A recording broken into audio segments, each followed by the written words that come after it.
संध्याकाळ झाली. रिया आणि अर्णव दोघंही ऑफिसवरून घरी आले.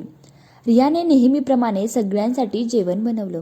आजी, अर्णव आणि रिया तिघंही एकत्र बसून जेवले.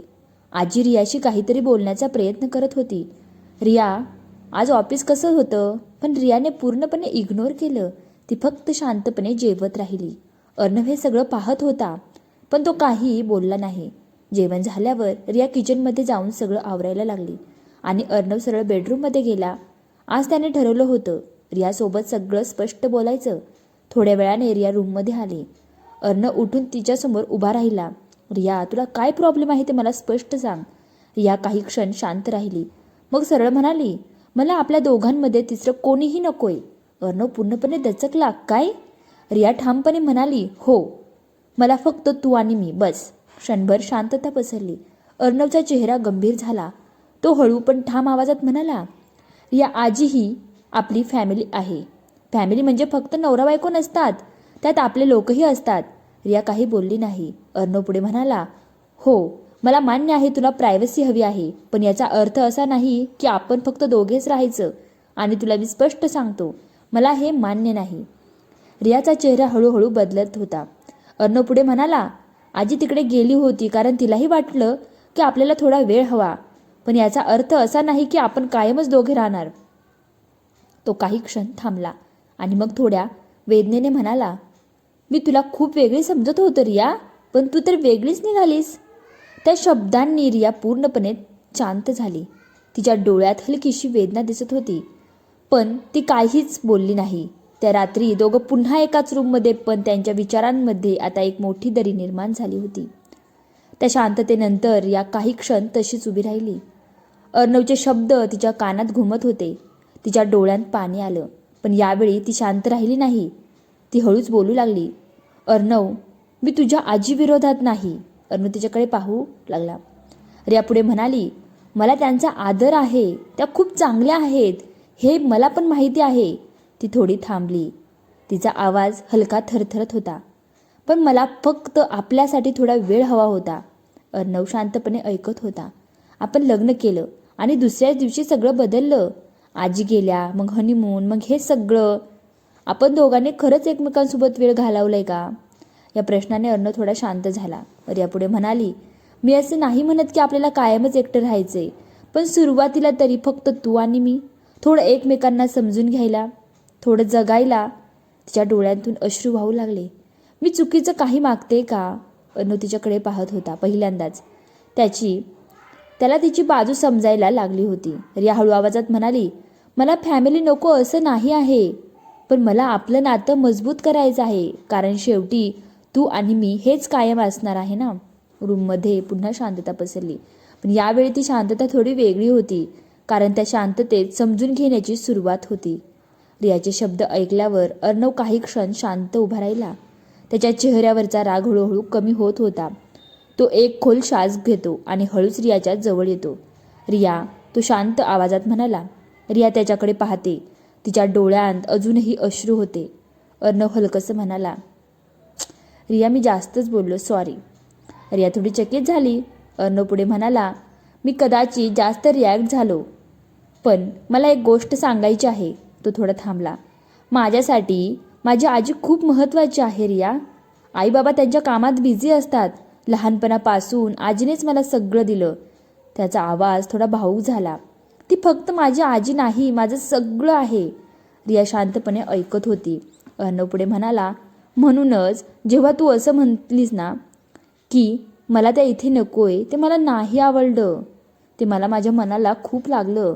तो हळूच तिचा हात हातात घेतो. पण आता मला तुझंही म्हणणं समजलंय. तुला आपल्यासाठी वेळ हवा आहे, आपण दोघं एकमेकांना अजून नीट समजून घ्यायला. रियाच्या डोळ्यात पुन्हा पाणी आलं. अर्णव हलकसं हसत म्हणाला, आणि खरं सांगू, ते चुकीचं नाही आहे. आपल्याला तो वेळ मिळायला हवा. तो थोडा जवळ येत म्हणाला, पण रिया, आपण एक काम करूया. आपण आपला वेळ पण काढू आणि आपल्या लोकांनाही सोबत ठेवू, बॅलन्स ठेवूया. रिया त्याच्याकडे पाहत होती. त्या शब्दांमध्ये राग नव्हता, फक्त प्रेम आणि समजूत होती. कारण अर्णव हलक्या आवाजात म्हणाला, मला ना तू पण हवी आहेस आणि आजी पण. रियाच्या ओठांवर हलकसं स्मित आलं. तिने हळूच त्याचा हात घट्ट पकडला. ठीक आहे, मी पण थोडासा प्रयत्न करेन. ती शांतपणे म्हणाली. अर्णव हसला. बस, मला एवढंच हवं आहे. त्या क्षणी दोघांमधली दरी थोडीशी कमी झाली होती आणि त्यांच्या नात्यात पुन्हा एकदा समजून घेण्याची एक नवीन सुरुवात झाली होती. अर्णवचे शब्द ऐकून रिया काही क्षण शांत उभी राहिली. तिच्या मनात खूप काही चालू होतं. तिने स्वतःचाच विचार केला आणि हळूहळू तिला जाणवलं ती थोडी जास्त स्वतःपुरती विचार करत होती.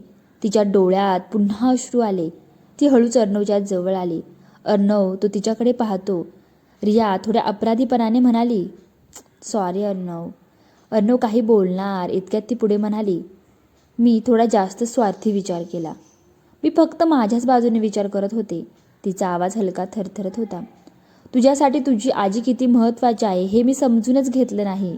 तिच्या डोळ्यांतून अश्रू ओघळले. मी चुकीचे होते. अर्णव तिच्याकडे शांतपणे पाहत होता.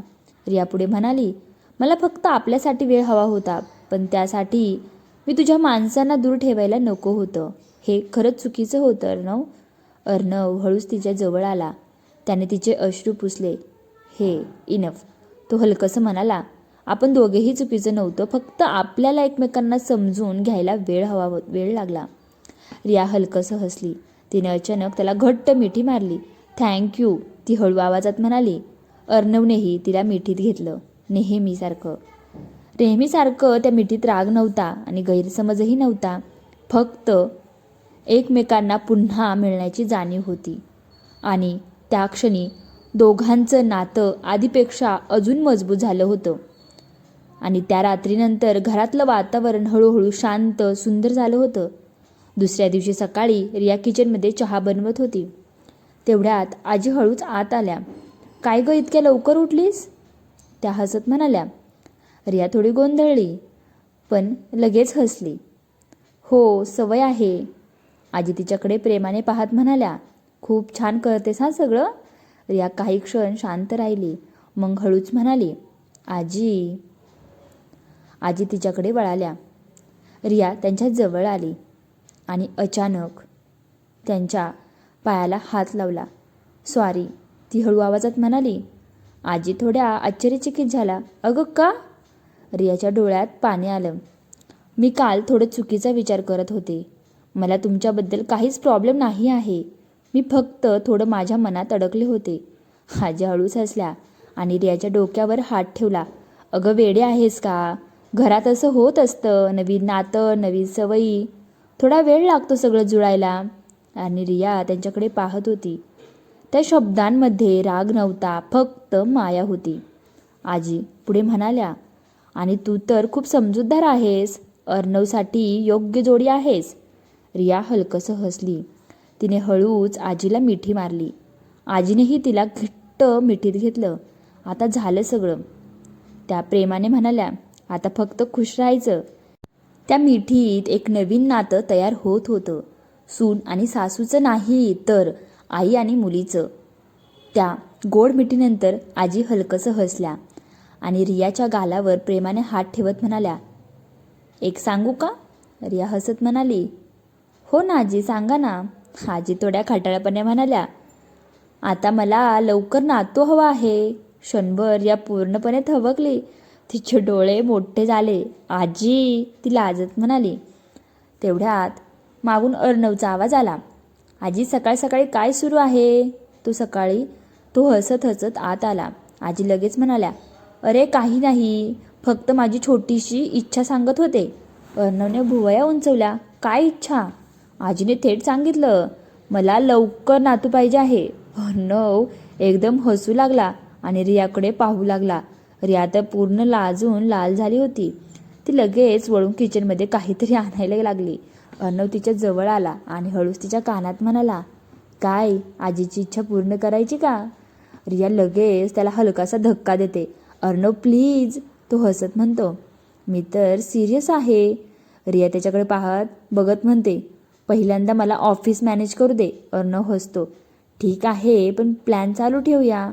रिया पुन्हा लाजते आणि हळूच म्हणते, तू ना एकदम वेडा आहेस. आजी दुरून हे सगळं पाहत होत्या. त्यांच्या चेहऱ्यावर समाधानाचं हास्य होतं, कारण त्यांच्या घरात आता खरंच आनंद परत आला होता. आता तुम्हीच सांगा, रिया आणि अर्णव खरंच फॅमिली प्लॅनिंग करतायत का? की अजून थोडा वेळ एकमेकांसोबत एन्जॉय करतील? तुमच्या मते आता पुढे काय व्हायला पाहिजे कमेंट करून मला नक्की सांगा. तुमचं मत आम्हाला खूप महत्त्वाचं आहे. व्हिडिओ आवडला तर नक्की लाईक करा. हा व्हिडिओ जास्तीत जास्त लोकांपर्यंत शेअर करा. आणि स्टोरी आवडली असेल तर नक्की लाईक करा. चॅनलला सबस्क्राईब केलं नसेल तर नक्की सबस्क्राईब करा. थँक्यू.